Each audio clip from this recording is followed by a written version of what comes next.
a lovely day today. Natasha Denona literally just said, boom, here you go, mini rose. Order it, be there, be square. Here it is. So I had a very busy morning when this launched, really. Jose and I had our physicals this morning, so we were at the doctor's. Then Jose had to get a haircut. Then we had lunch, super delish. What did I have? I had a grilled chicken wrap with a side Caesar salad, the most unhealthy, most delicious salad. And then we had to pick up something for FedEx. So finally, I can sit down and really look at this palette. I've done enough research to know that I actually have all of these shades. We'll talk about it, but I'm gonna swatch all of them and I'm gonna show you them on my eyes. I don't have the physical palette, and the shades I do have are the same colors, but some might be different formulas. Like I said, we'll talk about it. But I'm gonna swatch them and put it on my eyes today, so that's why we're starting off bare. But I did just enough to know what I needed for this video, but we're really gonna look at the reveal, the photos, everything together.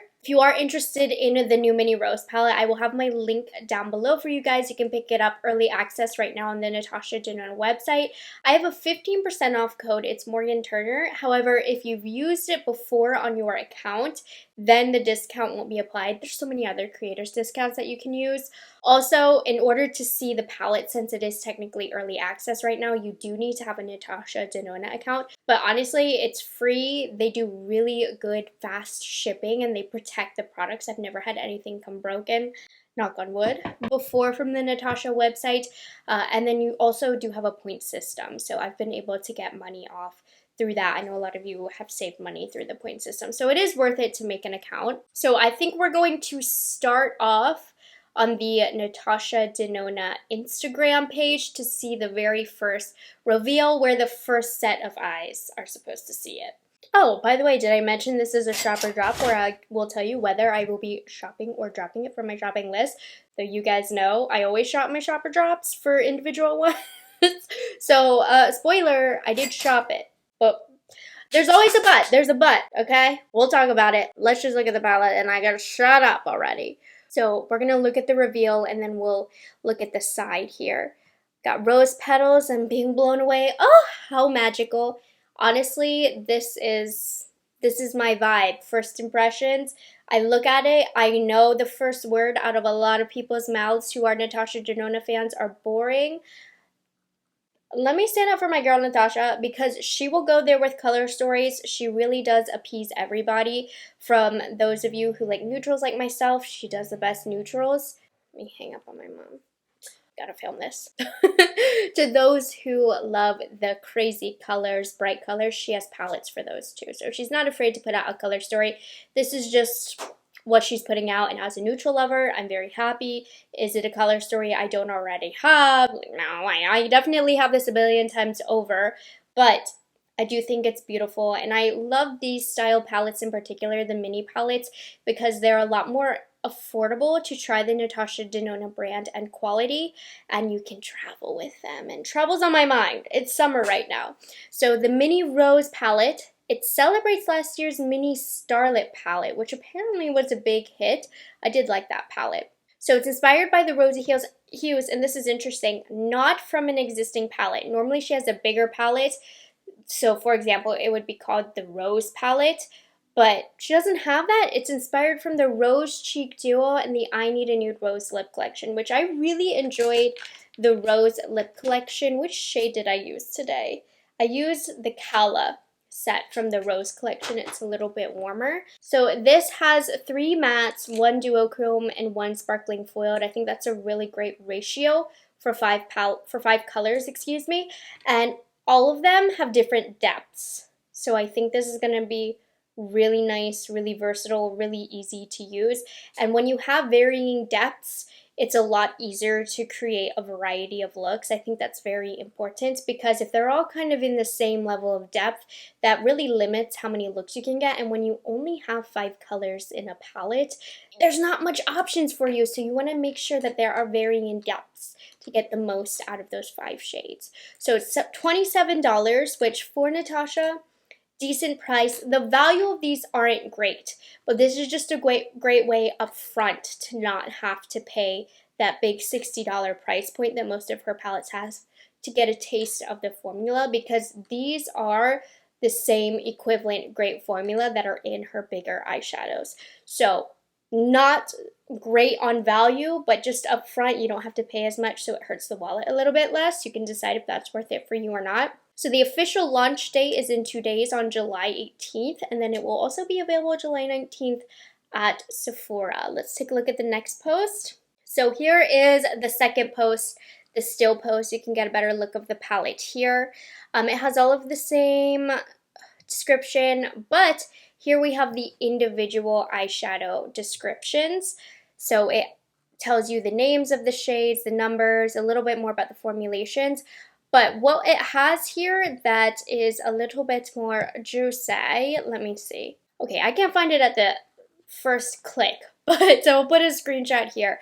So somebody asked if these are existing shades, and this is what Natasha said. At first, she was like, they're all new shades, but then they came back and corrected themselves. So 2 of the shades, Golden Rose and Flamingo, are from the OG 28 palettes. Opart is from the Retro palette, but it's a different formula. It's going to be pressed in this new palette, whereas it was a cream powder in the original Retro palette, so they changed the formula on that. And then Psychedelic and Andy are also from the OG Retro palette, so it looks like those are going to be the same finish. So that's why I have all of the shades, and I'm going to be swatching them for you guys. So here's how she has the website all beautifully presented. I love looking at her photos to see what looks she creates from the palettes.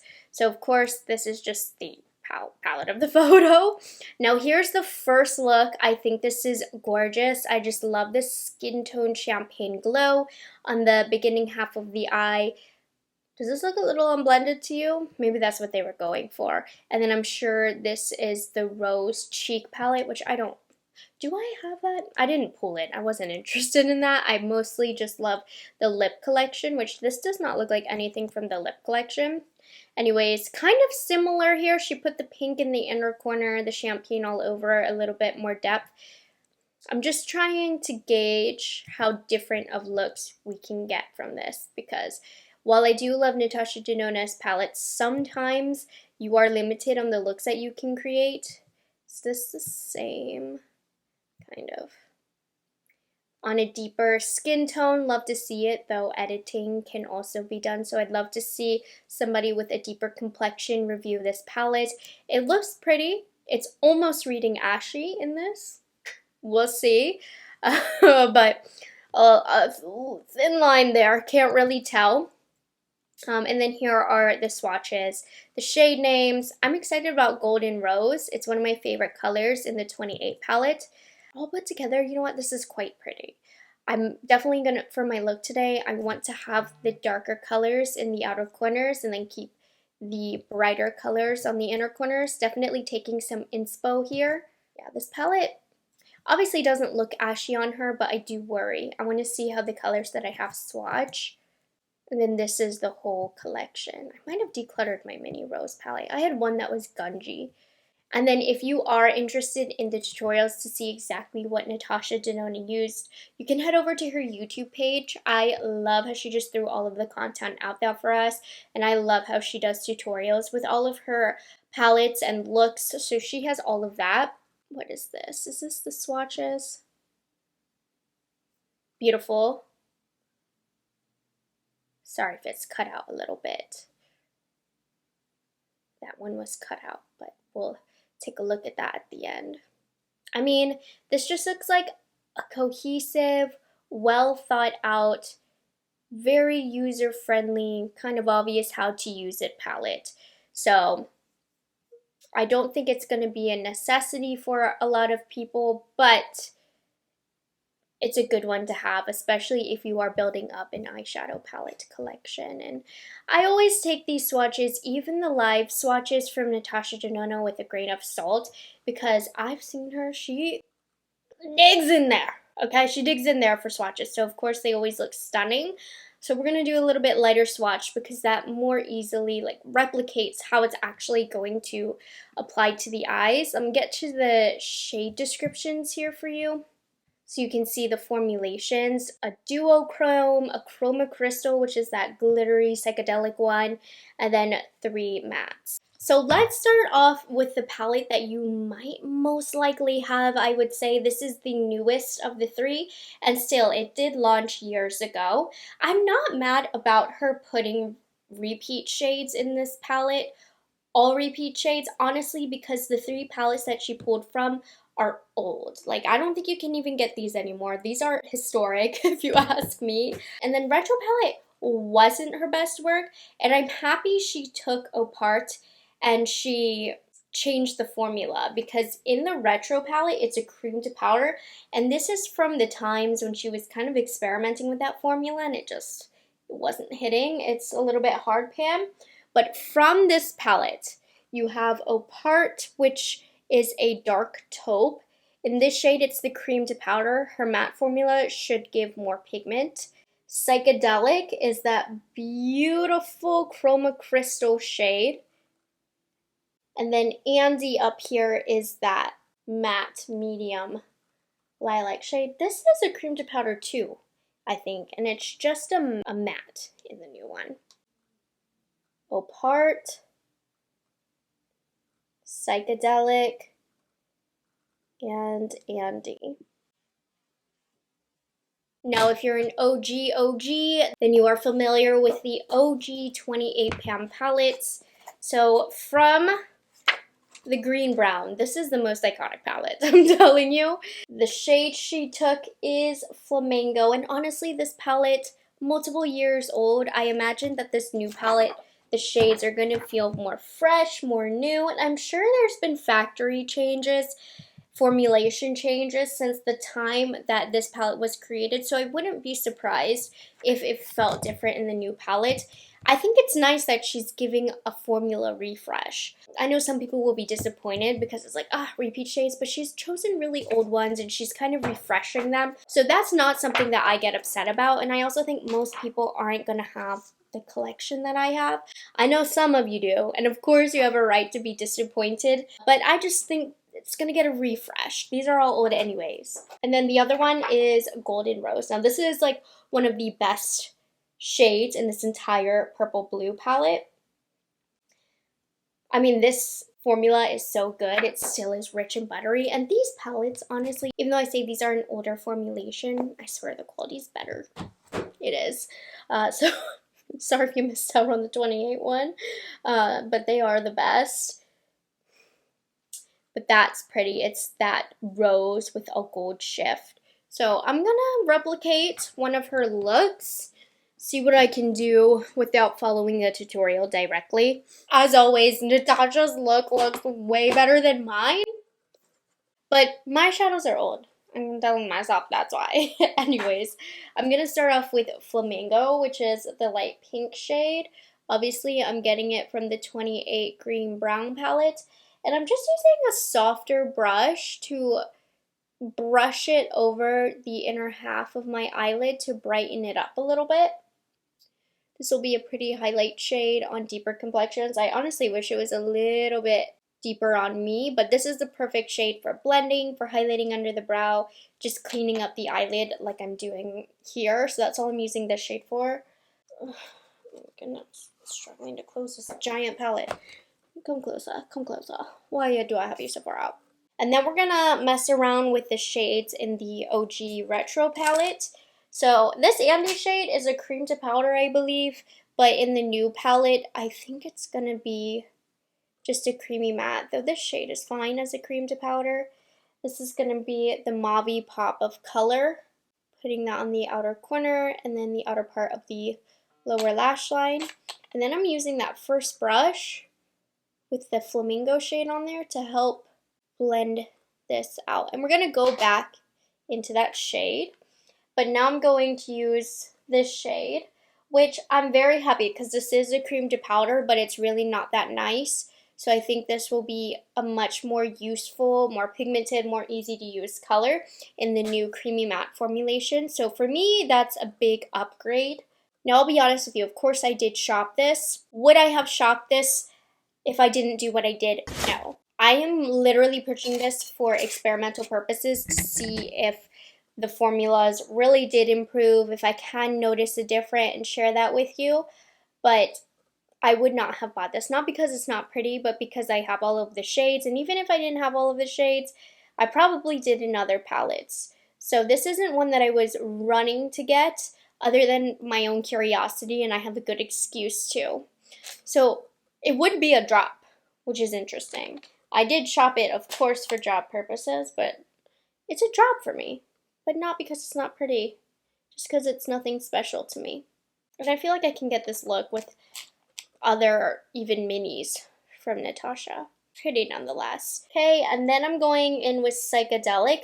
Now I feel like in her marketing photos, this almost looked more white, and I don't know, it just looked a little different than how this is looking. So it'll be interesting to put these side by side. And I have noticed that when Natasha has been redoing the colors, they do feel a little different, and not always in a good way. The Golden palette recently that came out, she recreated a lot of shades from the original Gold palette, and I just feel like the Gold palette was creamier and more buttery. So that is also why the research is so important to me. Even in this older formulation, I think that the shade is really beautiful and sparkly. It probably would stick a lot more if I didn't use that powder shadow underneath, but I wanted that matte brightness there. And then I'm heading into my purple blue palette, into the arguably prettiest shade in this palette. And I'm hoping that, I think this one has dried out a little bit, honestly. It's just not pressing and sticking on the lid like it used to. So this is one I'm excited to get a hopefully new and upgraded formulation from, though I'm doubtful because there is something extra creamy about these older palettes. And so for me, what I'm saying when I look at her looks online, it's just not as vivid. And I don't know if that's because the shadows are old and a different formulation, or if she used some base underneath if it were editing. So hopefully this is a more realistic look at the colors, while also keeping in mind that honestly, maybe it's more pigmented and updated with the new formula. But nonetheless, this look is gorgeous. But I think if she really does get this in that creamy matte formulation, that will make all the difference for this palette entirely, because then you can really build up the depth. And same thing with this matte, what is it, like lilac mauve shade. Again, I think in her powder formulation that's updated and new, it can be more vivid. So hopefully that's the case. Let me pop on some mascara. And here is the final look with some mascara and a little bit of shadow eyeliner. I just picked a random purple shade from the purple blue palette. I mean, it's right up my alley. I can't lie. I'm not going to say I don't already have these colors, but this is a palette that is absolutely within my color story here in my comfort zone. Now we're going to finish off my shopper drop by getting your opinions now that you have mine. So I'm going to head over to my Instagram now. If you aren't following me, it's Morgan Turner Makeup. And on there, whenever a new product that I want to talk about in shopper drop is revealed, I go over there to get your guys' opinion. So here was the post. What do you think? Sure to be featured on my upcoming shopper drop. We have a big old yawn. I knew that would be the first one. Looks like her Mini Love palette. It does. But the Mini Love palette looks a little bit more vibrant, I have to say. This is like the more subdued sister. Pretty, but all of these are repeats.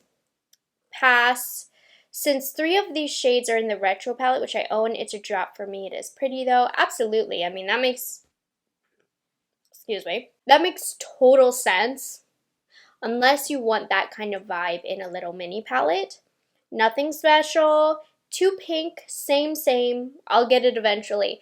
Yeah, I mean, if you aren't jumping for joy about this, a lot of times this will eventually pop up in a sale, pop up in a gift with purchase. A lot of that happens if you are patient.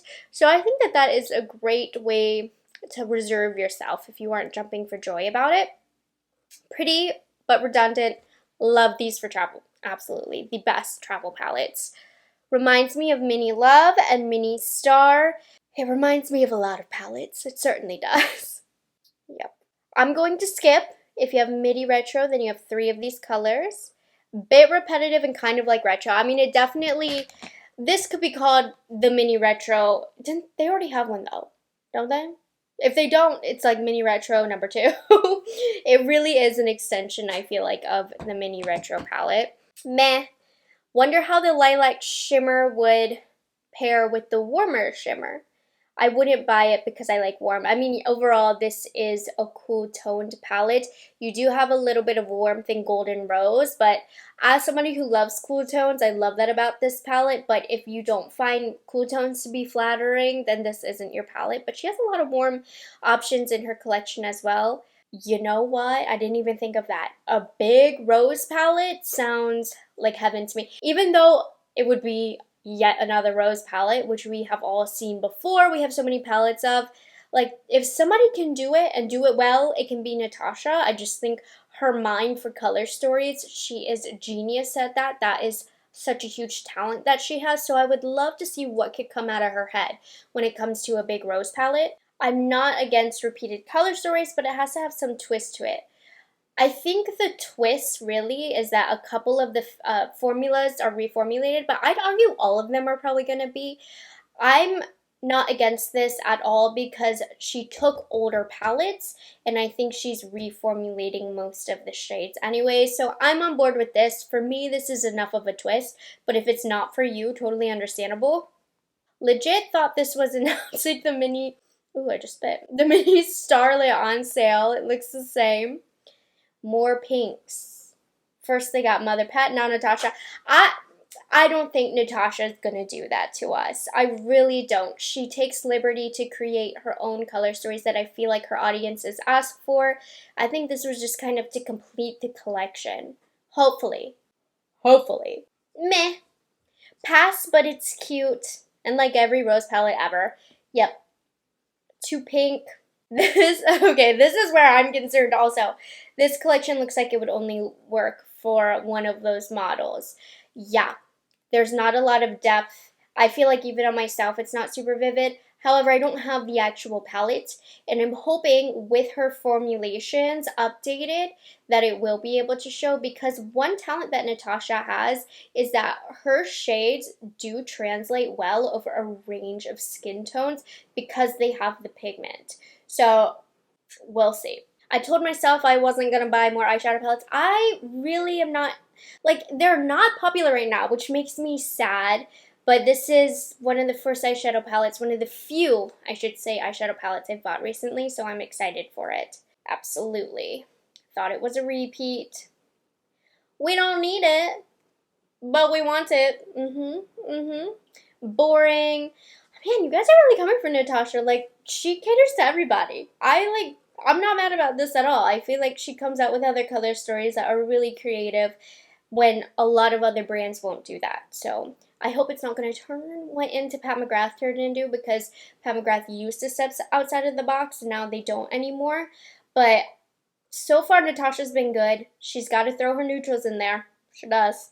Pretty, we can create the same looks with her existing palettes, absolutely. I think I'm going to stop there.